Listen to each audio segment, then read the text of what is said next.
PDT aparece em primeiro lugar na pesquisa. Mas o ex-presidente não pode dar entrevistas por determinação da Justiça.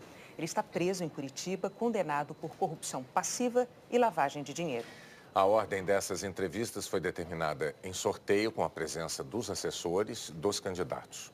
Na segunda-feira esteve aqui Ciro Gomes, do PDT, na terça-feira Jair Bolsonaro, do PSL, ontem foi Geraldo Alckmin, do PSDB, hoje é a vez de Marina Silva, da Rede, como dissemos, e nessas entrevistas nós abordamos os temas que marcam cada uma das candidaturas, nós questionamos assuntos polêmicos, tratamos da viabilidade de alguns pontos dos programas de governo.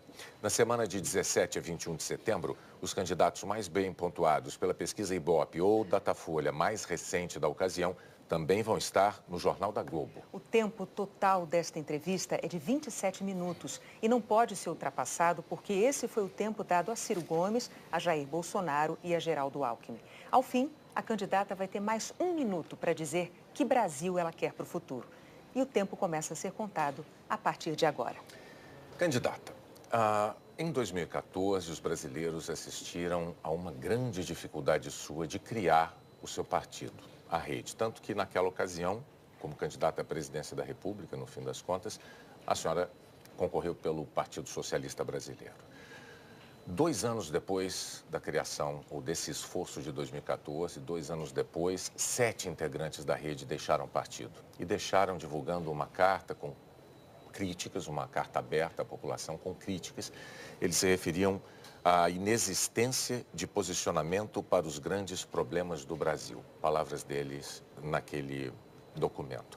E neste ano que estamos agora, a Rede tem dificuldades também. A Rede tinha 4 parlamentares, 2 parlamentares foram embora, está reduzida à metade a bancada do partido. A questão é, como é que a senhora pretende convencer os eleitores de que tem as qualidades de uma líder? Boa noite, Bonner. Boa noite, Renata e todos que estão nos acompanhando.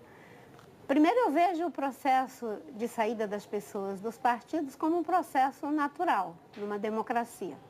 E as pessoas que saíram da Rede são pessoas que eu continuo mantendo relação de respeito com essas pessoas e mesmo elas estando distante da Rede, eu tenho absoluta certeza que uma coisa elas concordam comigo. Os ideais que eu defendo para o Brasil são capazes de unir pessoas de diferentes partidos e pessoas da sociedade para liderar um processo político para governar o Brasil. As divergências não são divergências irresolvíveis, como às vezes a gente brinca. São visões de mundo. Por exemplo, naquela oportunidade, existia um grupo que achava que não se deveria votar favorável ao impeachment. Sim. Eu firmei o convencimento de que o impeachment era legal e, em função disso, criou-se uma divergência dentro da Rede. Mas eu mantenho excelentes relações com essas pessoas e tenho por elas admiração. Mas a propósito disso, primeiro, o partido perdeu 7 integrantes, na verdade, no ano seguinte ao momento em que a senhora conseguiu finalmente criá-lo, porque isso foi em 2015, veio a criação, no ano seguinte eles saíram. Chama atenção, porque era um partido muito novo, e saírem 7 com uma crítica pesada como essa que eu reproduzi aqui, por isso a pergunta. E com relação ao impeachment, o que se deu naquela ocasião foi que a senhora apoiou o impeachment, embora o partido já houvesse dito que não havia motivo suficiente para a abertura do processo. Mas na hora de votar, também na hora da votação, os integrantes do seu partido se dividiram. Eram 4, 2 votaram a favor, 2 votaram contra. Mais uma vez, eu insisto nessa pergunta. Isso não pode dar aos eleitores uma impressão de que falta à líder do partido e, portanto, agora candidata à presidência da República, liderança, autoridade? Ser líder não é ser o dono do partido, Bonner. O líder de um partido, ele é aquele que é capaz de dialogar com os diferentes. E naquela oportunidade do debate do impeachment, 60% da direção da Rede foi favorável ao impeachment. E 2 deputados tiveram uma posição contrária. Mas quando eles entraram na Rede, eles já haviam dito, se tiver uma votação em relação ao impeachment, nós não temos como votar favoravelmente. Isso tinha a compreensão de que seria assim. Quando nós firmamos a convicção de que o impeachment não era golpe, nós dissemos ao mesmo tempo, não é golpe, tem legalidade, mas não vai alcançar a finalidade, porque Dilma e Temer são farinhas do mesmo saco, angu do mesmo caroço, ambos cometeram os mesmos crimes de caixa 2, de desvio de dinheiro público, e nós defendíamos a cassação da chapa Dilma Temer. Os parlamentares saíram e nós continuamos com uma relação de respeito. Isso não tem nada a ver com falta de liderança, porque o líder não é o dono. E hoje no Brasil, esse conceito de que o partido tem um dono, que arregimenta as pessoas, que dá ordem unida, isso é uma visão completamente inadequada de política. Hoje a política se dá de forma mais autoral, as decisões são compartilhadas, tanto na autoria daquilo que a gente pensa, quanto na realização. E, diferentemente dos partidos tradicionais, a rede tem uma vantagem. Geralmente, nos partidos da esquerda mais tradicional, quem sai do partido vira um inimigo. Nós não. Nós continuamos mantendo relação e eu tenho certeza, pode ter certeza. Mas essas saídas, candidata, me permita só observar, as saídas fragilizaram no âmbito parlamentar a rede. Ela perdeu E ainda sobre a questão da liderança, né? A gente fala, poxa, não conseguiu liderar nesse tema dentro do partido, como liderar no país, né? Mas veja bem, nós vamos governar um país dialogando inclusive com essas pessoas que saíram. Eu posso te dizer, eu duvido que se eu ganhar a presidência da República Federativa do Brasil, essas pessoas vão sabotar o meu governo. Eu duvido que uma pessoa como o Suplicy vai sabotar o meu governo. Liderar não é ter todo mundo embaixo do mesmo guarda-chuva. Mas como a senhora pode garantir isso? Olha, ninguém nunca experimentou isso. Aliás, alguém experimentou. O Itamar Franco. O Itamar Franco, quando assumiu a presidência da República, numa situação parecida com essa, ele não tinha uma base. E ele conseguiu juntar pessoas de diferentes partidos e governar e fazer uma transição. Eu vou ser um governo de transição. Então, ainda Durante 4 anos, eu vou governar esse país para que a gente possa combater a corrupção, fazer ele voltar a crescer e ser um país justo e bom para todas as pessoas viverem. Justamente sobre essa questão da governabilidade é preciso, fundamental, ter liderança. Ainda então, na questão da liderança, uma crítica frequente dos seus adversários é sobre a sua postura diante de temas polêmicos, mas importantes para o país, como, por exemplo, a reforma da Previdência. Quando a senhora é questionada sobre esses temas, a senhora sempre defende a necessidade de um debate, mas não apresenta uma proposta concreta. Eu me lembro, na sabatina da Globo News, tem umas 3 semanas, a senhora, diante dessas questões, sempre respondia, chegou até a responder numa sequência de 3 vezes, é preciso debater, tem que se debater. Como candidata à presidência da República, por que não assumir posturas? Mas eu assumo a postura. Posições? Sim. Se existe uma pessoa que assume posições, essa pessoa sou eu. Eu defendo a reforma da Previdência e tenho as diretrizes para essa reforma. Quais são as diretrizes? Que a gente possa encarar o problema da idade mínima, que a gente possa transitar... Mas o seu programa de governo, justamente a questão da idade mínima, ela é posta de uma forma muito vaga. Não existem detalhes importantes, por exemplo, como a idade mínima, a nova idade mínima para a aposentadoria. Não é importante isso para os brasileiros saberem, por exemplo? É importante a gente dizer que vai debater a idade mínima. Mas tem gente que se incomoda com a ideia de debater porque a gente se acostumou com os pacotes. A gente vem da cultura do pacote, um em cima do outro, do povo brasileiro. Quando alguém diz que vai debater, vai dialogar, parece estranho. Mas numa democracia, isso é o normal. Mas esses 8 anos não foram suficientes para a senhora amadurecer posições tão importantes quanto essas? Sim, amadurecemos. Nós temos uma proposta, vamos encarar o problema da idade mínima, a gente está tendo pessoas que estão conseguindo viver muito mais, isso é um debate que está acontecendo no mundo inteiro e eu vou mais além. No problema da idade mínima, nós vamos manter a diferença entre homens e mulheres. A Universidade Federal de Minas Gerais fez um estudo de que 80% das atividades domésticas são feitas por mulheres. Enquanto a gente tiver uma cultura em que as mulheres têm sobrecarga, elas têm o direito de se aposentar mais cedo. Mas isso nós vamos enfrentar. Desde 2010, que eu defendo, 2010, quando ninguém debatia isso, que a gente tinha que transitar para um regime de capitalização e contribuições. Agora, nós sabemos que com o problema do déficit público, essa transição tem que ser bem construída, mas devemos ir para um regime de capitalização e combater os privilégios. A Previdência não pode permitir que no Executivo você tenha aposentadorias, que são muito altas, no Legislativo você tem aposentadorias muito altas, no Poder Judiciário, comparada à iniciativa privada, que é em torno de R$ 1.500. Isso são diretrizes gerais. Agora, o governo Temer, sem debater, discutindo apenas com um lado, disse que ia fazer a reforma e não fez. Mas sobre essa questão já foi bastante debatido. Será que... Sim, mas é um problema muito complexo. Não se pode achar que algo que mexe com a vida de tantas pessoas pode ser feito assim a toque de caixa. Numa democracia, a gente tem que se dispor a dialogar com o empresário, dialogar com trabalhadores, com os especialistas. E quando a gente entende do processo político, a gente sabe que resultado é tão importante quanto o processo. Agora, é verdade, a reforma foi inviabilizada, você sabe por quê? Foi inviabilizada porque o governo esqueceu o processo na reforma trabalhista.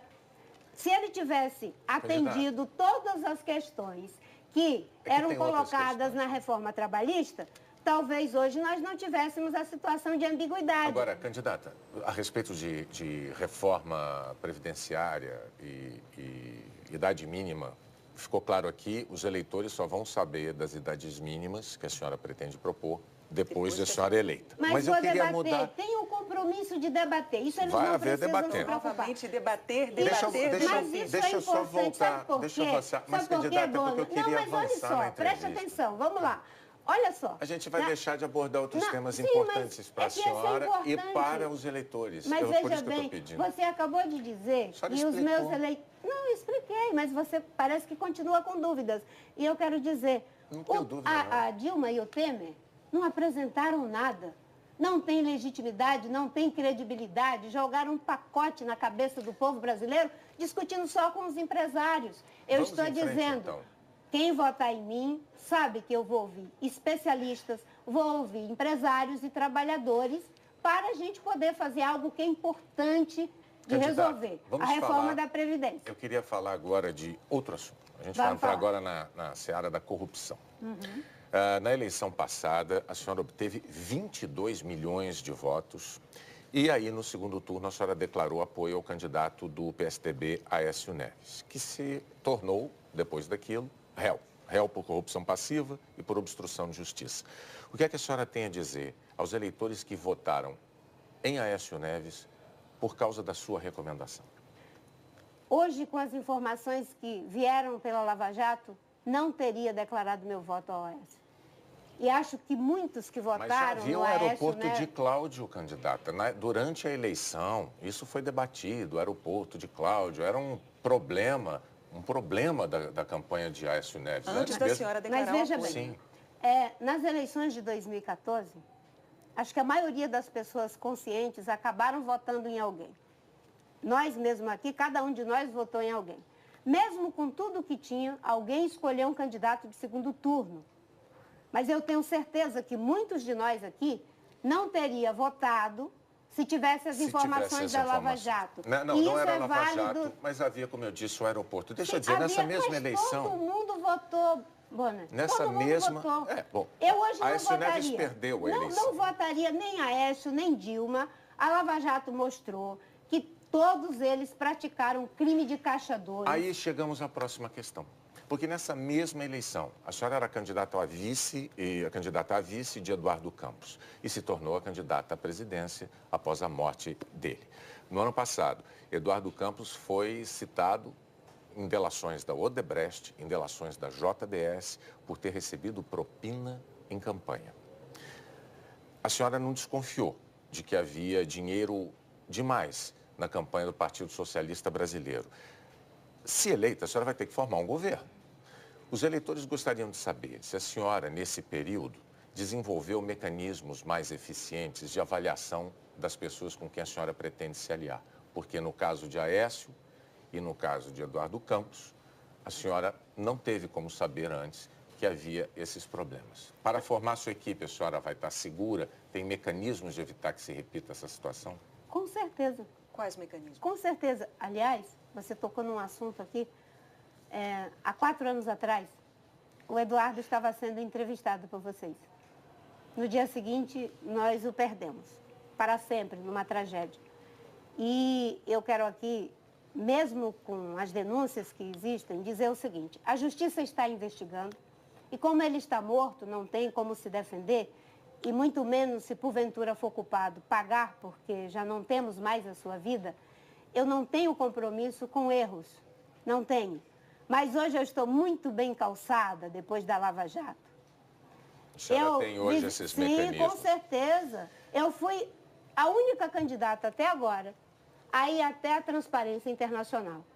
E eles produziram mais de 70 propostas para combate à corrupção. Um trabalho denso.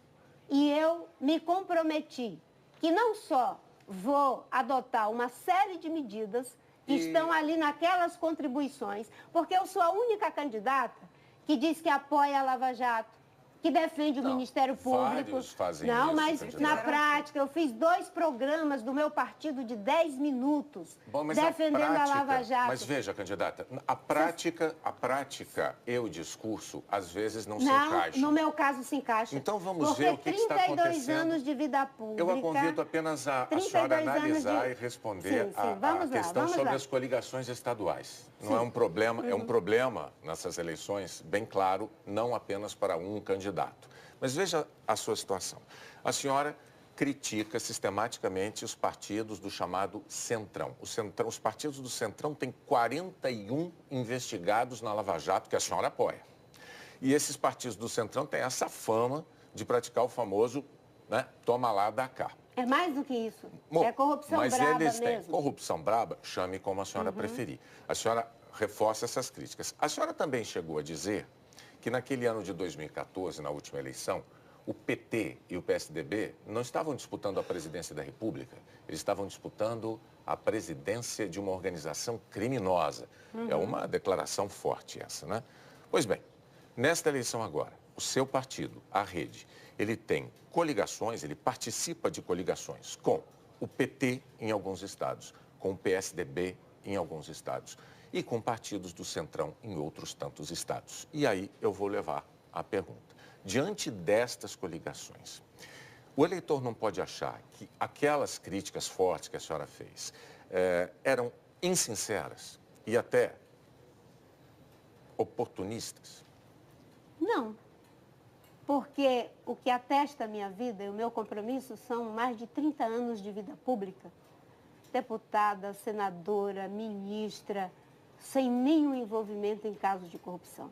No plano nacional, não estamos coligados com nenhum desses partidos. Mas em cada um desses estados? Não, não é em cada um, não. São em alguns estados. São muitos candidatos. candidatos. Não são. Olha, eu poderia... Vou te dizer, no Rio Grande do Sul.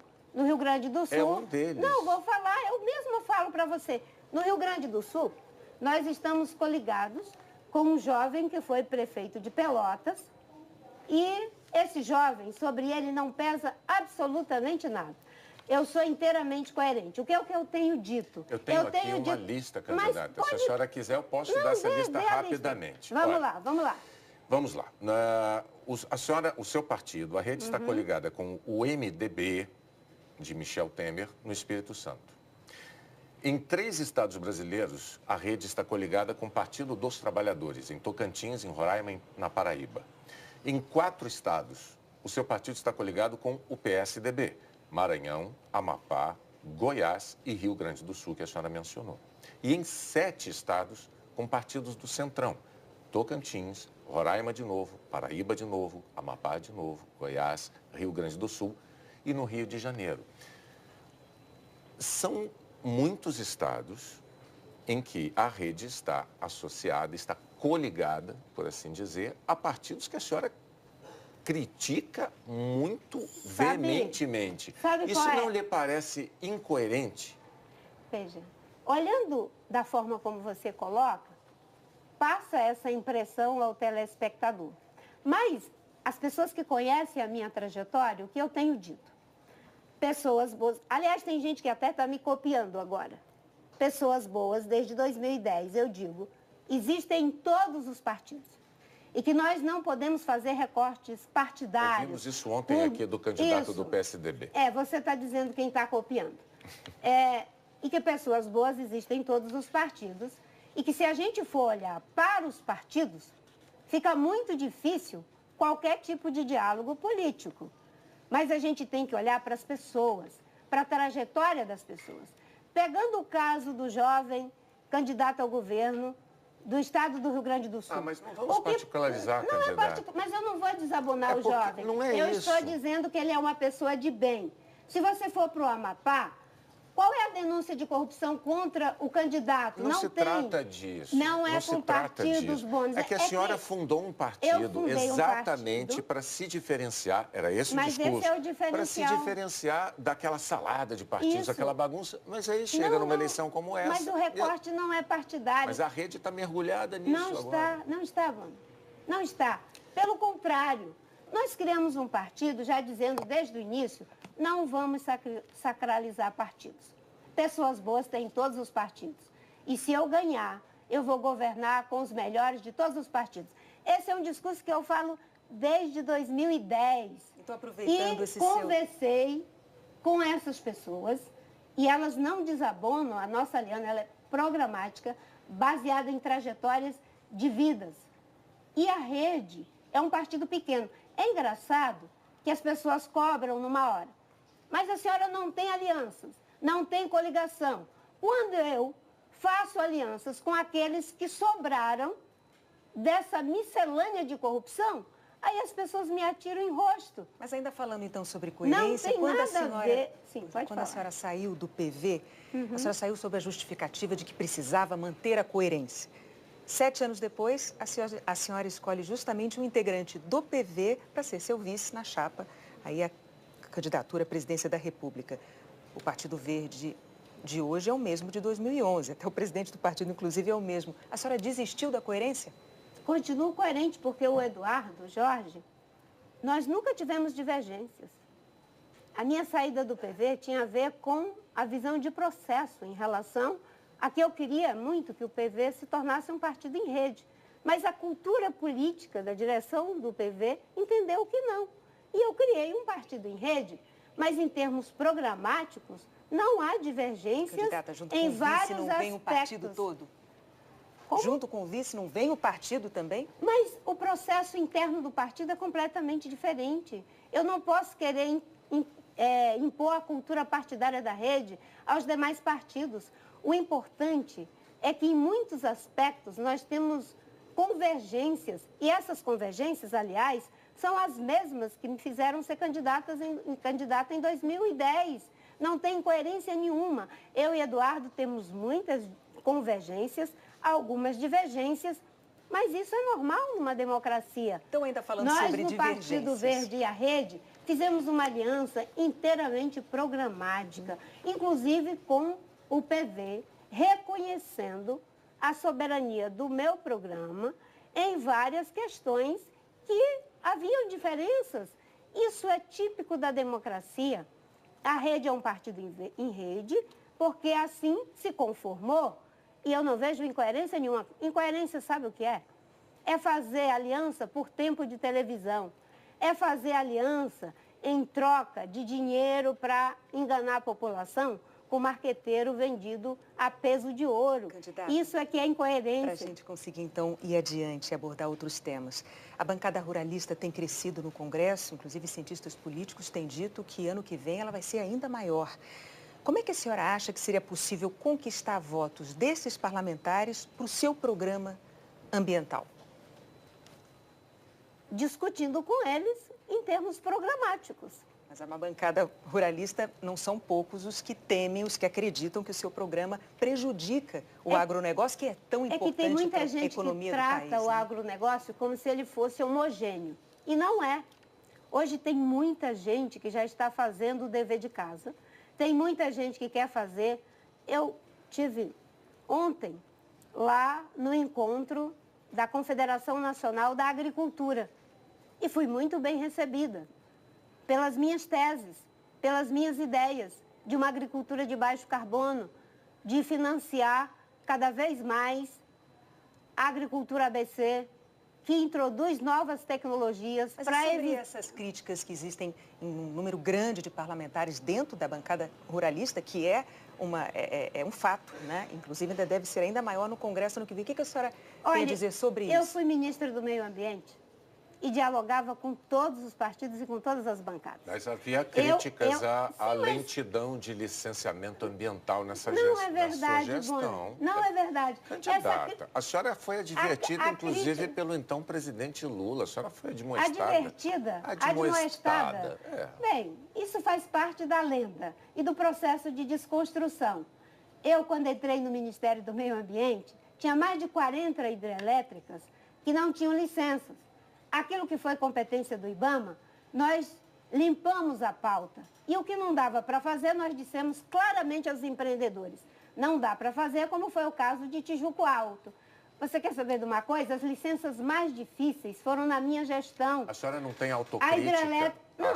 Eu digo especificamente a sua gestão nesse período do governo Lula.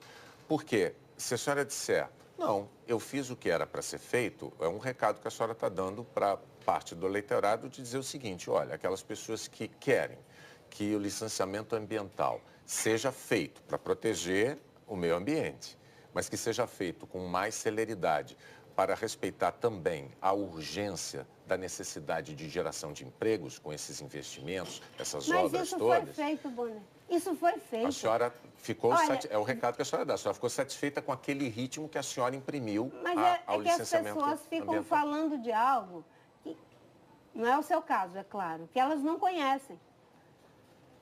A hidrelétrica de Santo Antônio Geral foi dada durante a minha gestão. Um dos licenciamentos mais difíceis. Agora vamos a outro mais difícil ainda, que estavam tentando licenciar desde o Império. A transposição do Rio São Francisco. A BR-163. Você sabe por que foi feito? Porque tinha capacidade técnica. Uma equipe que tinha condições de passar para a opinião pública a certeza de que aquilo não estava sendo feito por encomenda. Eu fui ministra durante 5 anos e meio e nunca ninguém me fez pressão para que eu desse uma licença que não tivesse base técnica. Tudo que nós fizemos foi de acordo com a lei. Agora, se você me disser, Marina, você acha que você tinha a estrutura adequada? Eu vou te dizer que não.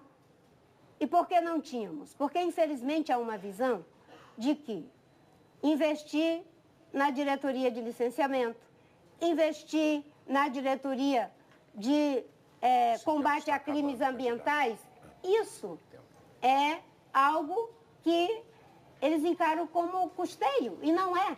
Eu vou ser presidente do Brasil e vou mostrar que é possível integrar meio ambiente e ecologia, criar um novo ciclo de prosperidade. Eu vou aproveitar, deixa então, para pedir a senhora, porque o seu tempo acabou, como nós explicamos desde segunda-feira, o tempo de 27 minutos é o tempo do entrevistado até ele ganhar esse minuto final para mandar a sua mensagem para os eleitores dizendo qual é o Brasil que a senhora quer para o futuro.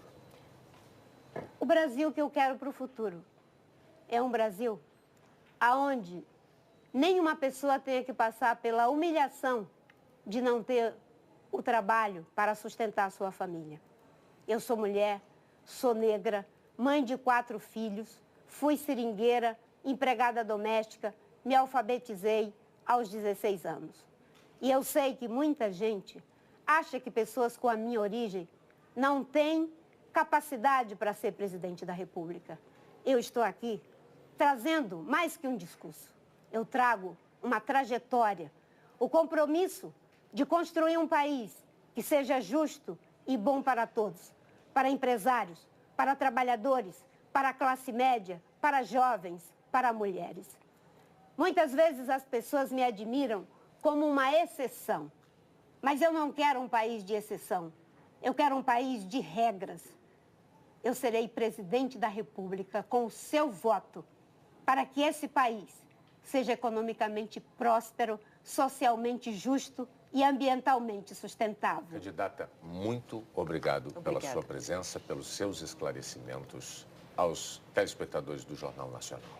Muito obrigada. A seguir, as atividades de campanha de outros